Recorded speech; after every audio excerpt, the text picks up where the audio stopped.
अपनी पत्नी को दानव के चंगुल से छुड़ाने गए लखन को दैत्य दंभिकासुर छल कपट से झूठ बोलकर पत्थर का बना देता है। लखन के पत्थर का बनते ही दैत्य दंभिकासुर जोर जोर से शैतानी हंसी हंसता है। बड़ा आया था मेरी 7 गुत्थियों को सुलझाने वाला। उसकी शैतानी हंसी से सारी वादियां दहल उठती हैं। घिनौनी हंसी हंसता हुआ दंभिकासुर अपनी गुफा में जाता है और राजकुमारी चंद्रकला से कहता है, एक कीड़ा आया था बाहर, कह रहा था तुम्हारा पति है। तुम तो बड़े बड़े दावे कर रही थी कि मेरे पति को जब मालूम चलेगा तो वो मुझे छोड़ेगा नहीं। अरे उसे मसलने के लिए तो मुझे अपने हाथों की भी जरूरत नहीं पड़ी। एक छोटे से झूठ से ही विचलित हो मिट्टी में मिल गया। इतना कह दानव जोर जोर से हंसता है। दंभिकासुर की बात सुन राजकुमारी चंद्रकला एकदम सन्न रह जाती है, मानो उसके शरीर में प्राण ही न हो। कुछ देर बाद जब थोड़ा होश संभाला तो रोती गिड़गिड़ाती हुई राजकुमारी बोली, दुष्ट दानव, क्या किया तूने मेरे पति के साथ? ऐसा नहीं हो सकता, मेरा पति नहीं मर सकता। कह दे कि तूने मुझसे झूठ कहा है।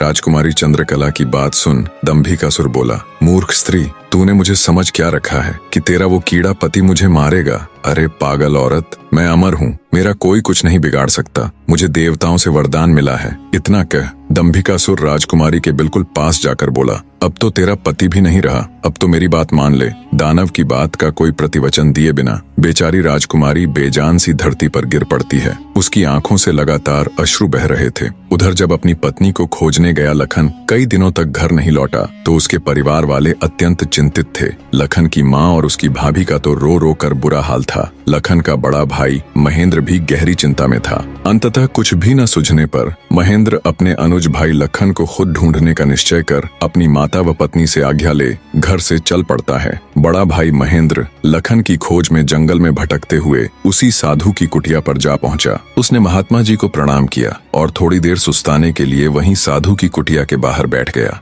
महेंद्र को देख महात्मा जी ने उससे पूछा, हे वत्स, तुम इस निर्जन जंगल में क्यों भटक रहे हो? तो महेंद्र ने शुरू से अंत तक सारा वृत्तांत महात्मा जी को सुनाया। सारा वृत्तांत सुन महात्मा जी के चेहरे पर चिंता की लकीरें उभर आईं। उन्हें इस प्रकार विचार मग्न देख महेंद्र ने पूछा, हे महाराज, मेरी बात सुनकर आप किन विचारों में खो गए और आपके चेहरे पर ये चिंता की लकीरें मैं साफ देख सकता हूँ। इसका क्या कारण है गुरुजी? महात्मा जी ने गंभीर स्वर में कहा, हे वत्स, मैं तेरे भाई लखन को जानता हूँ। वह भी मेरे पास आया था और उसने मुझे सारा वृत्तांत सुनाया था कि कैसे वह राक्षस उसकी पत्नी को उठा ले गया। महात्मा जी की बात सुनकर महेंद्र एकदम स्तब्ध रह गया। उसकी आंखों में आश्चर्य और चिंता के भाव उभर आए। महेंद्र बोला, तो कहाँ है मेरा अनुज महाराज? वो ठीक तो है, वो घर क्यों नहीं लौट रहा? हे महाराज, कृपया जल्दी से मुझे बताए, मुझसे सब्र नहीं हो रहा, बने रहे।